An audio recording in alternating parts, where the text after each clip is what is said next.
Hello friends, welcome to all. आज मैं आपको जो वीडियो लेके आ रहा हूँ, देखिए एक ऐसे आईटी स्टॉक की बात करेंगे जो कि मिड कैप के सेगमेंट से आता है। अगर आप प्राइस टू अर्निंग का रेशियो देखो, यानी कि पी रेशियो जिसको आप कहते हैं, वो अगर आप देखोगे तो टीसीएस इन्फोसिस जैसे शेयर्स को भी पीछे कर देता है, मतलब उनसे आगे प्राइस टू अर्निंग के रेशियो में। अब आपको क्या, ये तो बहुत ही जबरदस्त शेयर हो सकता है। अब इस स्टॉक को हम क्यों लेके आए हैं? क्योंकि यहाँ पे कुछ अपॉर्चुनिटी दिख रही है, इसीलिए आपके लिए स्टॉक को लेके आए हैं। बात करेंगे इसके बारे में थोड़ा डिटेल में। और आपने देखा कि पिछले महीने यानी कि जून मंथ की करेक्शन के बाद टीसीएस इन्फोसिस ने जबरदस्त उछाल दिया है, और आईटी सेक्टर ने ही जबरदस्त उछाल दिया। वो लेवल जो ब्रेकआउट का था वो आया था, और ये स्टॉक अभी भी उस रेंज में रेडी है, तैयार है अगली रैली के लिए। और आगे बढ़ने से पहले मैं आपको बता दूं, अगर आपने अब तक चैनल को सब्सक्राइब नहीं किया तो जल्दी से सब्सक्राइब कर ले, बेल आइकन को प्रेस कर ले, जिससे आपको नोटिफिकेशन आती रहेगी।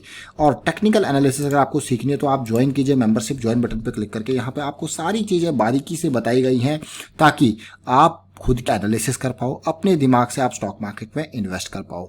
अब मैं आपको सीधे यहाँ पे लेके जा रहा हूँ। देखिए स्टॉक का नाम एम्फेसिस लिमिटेड, ये कंपनी बेंगलुरु में इसका हेडक्वार्टर है, और ये बहुत सारे एप्लीकेशन डेवलपमेंट, उनके maintenance services, infrastructure outsourcing services, बहुत सारा काम ही करती है। मतलब आईटी में एक सर्विस प्रोवाइडर कंपनी मान के चलिए, बहुत सारे काम करते हैं, डेवलपमेंट है, मेंटेनेंस है। और छोटा सा शेयर इसको इसलिए कह रहा हूँ मैं, मिड कैप का शेयर, छोटा इतना मिड कैप का शेयर देखिए, ज़्यादा स्मॉल कैप का नहीं है। 17,000 करोड़ का मार्केट कैपिटलाइजेशन है, 919 का है। अब बात करते हैं पी रेशियो की। 14 का पी रेशियो है। अगर आप पी रेशियो के बारे में डिटेल से जानना चाहते हो तो वीडियो के डिस्क्रिप्शन में ऑलरेडी लिंक आपको दिया गया है। लेकिन पी रेशियो को जब आप देखोगे, ये होता है आपका प्राइस टू अर्निंग, मतलब जो करंट प्राइस इसका है उसके बेसिस पे जो अर्निंग पर शेयर है, इसे कहते हैं प्राइस टू अर्निंग। यानी कि जब आप 919 को डिवाइड करोगे 63 से, यानी कि हर 14 रुपये पे आपको 1 रुपये कमा के ये दे रहा है। ये सीधे सीधे इसका बेस होता है, इसको समझिए। प्रॉफिट ग्रोथ 14% का है पिछले 3 साल का एवरेज, और सेल्स ग्रोथ 13% का पिछले 3 साल का एवरेज। और return on capital employed, return on equity तो आप देख ही लीजिए कितना जबरदस्त है। प्रोमोटर होल्डिंग 56% की यहाँ पे है, और मार्केट कैपिटलाइजेशन आपने देख लिया। लेकिन बात आती है जब कंपैरिजन हो रहा है टीसीएस और इन्फोसिस जैसे शेयर को, तो टीसीएस का देखिए आप पी रेशियो अभी के टाइम के हिसाब से जो टीसीएस की अर्निंग है और टीसीएस का जो प्राइस है उसके हिसाब से देखोगे तो हर 27 रुपीज के आसपास पे आपको 1 रुपये कमा के दे रहा है। और वो आपने देखा कितना, 14 रुपये पे 1 रुपये कमा के आपको दे रहा है। और आप देखिए टीसीएस का प्रॉफिट ग्रोथ पिछले 3 साल का एवरेज 7% का, और सेल्स ग्रोथ 9% का, और एम्फेसिस का कितना है 13-14% के आसपास। और अगर मैं कंपैरिजन इसका करूं इन्फोसिस के साथ, ये बड़े शेयर्स वो मिड कैप का शेयर है, ये डिफरेंस है। अगर मैं कंपैरिजन करूं इन्फोसिस के साथ तो इन्फोसिस आपको 20 रुपये पे 1 रुपये कमा के दे रहा है, वो कितने रुपये पे दे रहा है, 14 रुपये पे 1 रुपये कमा के दे रहा है। पी रेशियो का सिंपल मतलब यही होता है कि कंपनी आपको कितने रुपये पे, ये रिटर्न की बात नहीं हो रही है, ये इसके अर्निंग पर शेयर की बात हो रही है कि इस बेसिस पे 781 का प्राइस है और 40 का अर्निंग पर शेयर है, तो उसका रेशियो ये होता है पी रेशियो जिसको कहते हैं। कैलकुलेट किया जाता है वैल्यूएशन के लिए, पी रेशियो काफ़ी इंपॉर्टेंट होता है। और जब पी रेशियो के अलावा जब बाकी और डिटेल में आपको चीज़ें देखनी होती है तो फिर आपके पास आता है पीजी रेशियो, ये भी काफ़ी इंपॉर्टेंट होता है। जितना कम है उतना अच्छा है। सेल्स ग्रोथ अगर आप देखें तो 9.85% इसके, तो आपने इन्फोसिस के साथ कंपेरिजन देखा, आपने टीसीएस के साथ कंपेरिजन देखा। अगर आप इन्फोसिस का पीजी रेशियो भी देखोगे तो 3.43 है, और यहाँ पे जो कि टीसीएस का एम्फेसिस का 1.15 है। तो आपने टीसीएस का देखा, इन्फोसिस की डिटेल देखी, तो पीजी रेशियो के कंपैरिजन में भी एम्फेसिस आपको काफ़ी अच्छा दिख रहा होगा। अब बात तो है फंडामेंटल्स तो आपको अच्छे दिख रहे हैं, लेकिन बात आती है टेक्निकल्स की। टेक्निकल्स पे कहाँ पे स्टैंड करता है टीसीएस के कंपैरिजन में, इन्फोसिस के कंपैरिजन में आपने पी रेशियो, पीजी रेशियो, ये सारी चीज़ें देखी। इसके अलावा अभी मैं आपको इसकी डिटेल भी दिखाऊंगा। जो प्रॉफिट एंड लॉस का रेवेन्यू अगर देखोगे तो इसमें धीरे धीरे करके ये से ग्रोथ हो रही है। बीच में काफ़ी डाउन चला गया था 2014 में, आप देखिए मात्र 2500 करोड़ का रेवेन्यू था, फिर वापसी यहाँ पे देखने को मिली, और अभी के टाइम पे लगातार ग्रोथ ये कर रहा है। पिछले 4 सालों में बढ़िया ग्रोथ इसने दिखाई है रेवेन्यू के टर्म्स में। लेकिन प्रॉफिटेबिलिटी देखिए यहाँ पे, उसके बाद प्रॉफिटेबिलिटी में पिछले 4 सालों के अंदर जो ग्रोथ दिखने को मिली है वो अमेजिंग है। यानी कि 2017, 18, 19, 20 में जो ग्रोथ है वो बहुत ही बढ़िया है। 2016 के कंपैरिजन में आप देखिए बहुत अच्छी ग्रोथ यहाँ पे देखने को मिली है पिछले 3 सालों के अंदर। अब बात यही नहीं रहेगी, यहाँ का हम इसको डिटेल में देखेंगे टेक्निकल बेसिस पे, वो हमारा इंपॉर्टेंट पार्ट है। क्यों इस स्टॉक को मैं आपके लिए लेके आया हूँ, इसके लिए आप देखेंगे, स्टार्ट करेंगे मंथली चार्ट से।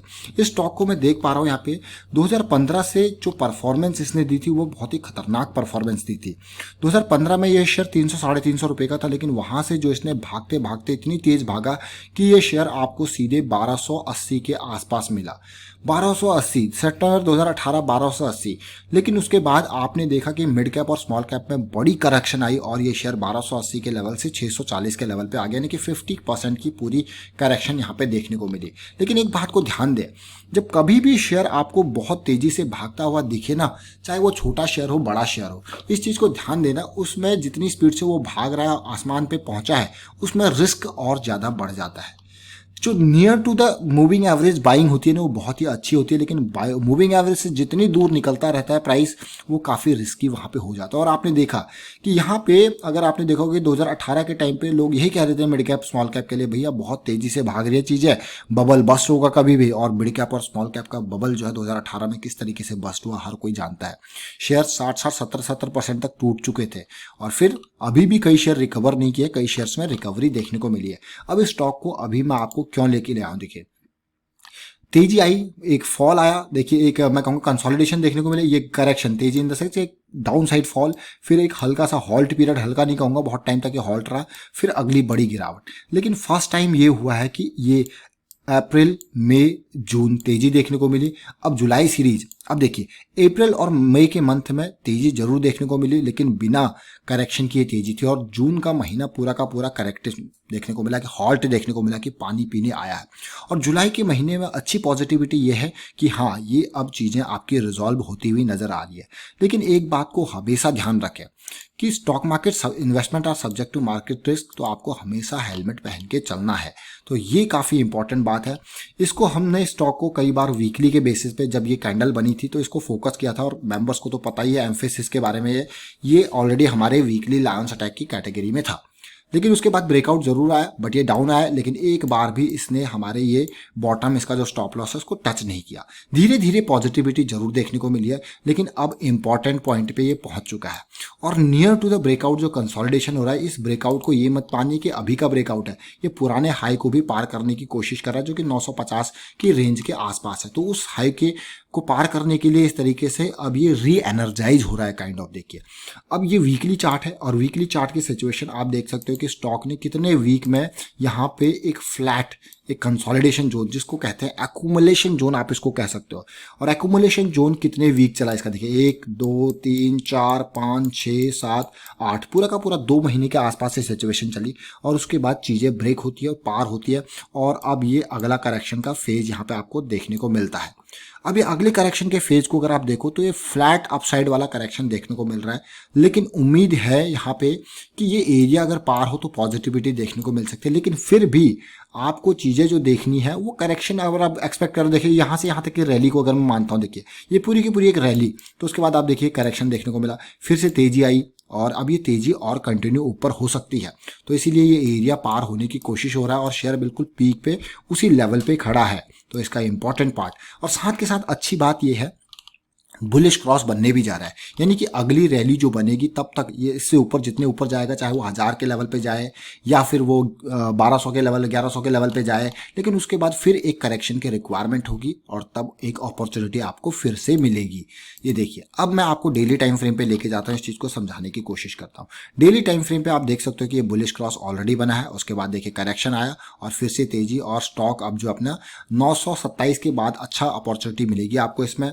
और अगर मैं बात करूं इस पर्टिकुलर जोन की, जब स्टॉक गिरा था, इसको जरा ध्यान से देखिए तेजी आती है, करेक्शन आता है, और फिर से देखिए तेजी आती है, और ये लेवल जो है वो पार कैसे होता है धीरे धीरे करके, जब रेंज जो आपकी हल्के हल्के करके कम होती है, देखिए इनको कहते हैं रेंज कॉन्ट्रैक्शन, धीरे धीरे करके आपकी रेंज कम होती रही, और फाइनली यहाँ पे जाके near to the breakout consolidate होता है, फिर ये धड़ल्ले से ब्रेकआउट होता है। जरा देखिए धड़ल्ले से ब्रेकआउट होता है, लेकिन अप डाउन की सिचुएशन ऐसे आपको देखने को मिलती रहेगी। ये देखिए अभी फिलहाल जो है, अभी अगर आप देखोगे तो एरिया कम से कम आपको ये लग रहा होगा यार ये जो टॉप है वो फ्लैट होता हुआ नजर आ रहा है। इसीलिए मैं आपको कह रहा हूँ कि हाँ, यहाँ पे अगली रैली के लिए शेयर को यहाँ पे आपको वॉल्यूम भी देखना चाहिए, और थोड़ा सा वॉल्यूम मुझे फ्राइडे को पॉजिटिव देखने को मिला, लेकिन एक बड़ा वॉल्यूम भी यहाँ पे देखने को मिलना चाहिए अगली रैली के लिए। तो ज़रा ध्यान दें शेयर पे और नज़रों में रखें। लेकिन फिर भी जिस तरीके से ये टॉप फ्लैट हो रहा है, तो आपको यहाँ पे स्टॉप लॉसेस अपने स्ट्रिक्ट, ऐसी मार्केट कंडीशन में आपको स्टॉप लॉसेस स्ट्रिक्ट रखने चाहिए और time to time profit booking भी यहाँ पे इंपॉर्टेंट है। तो इन चीज़ को ध्यान में रखते हुए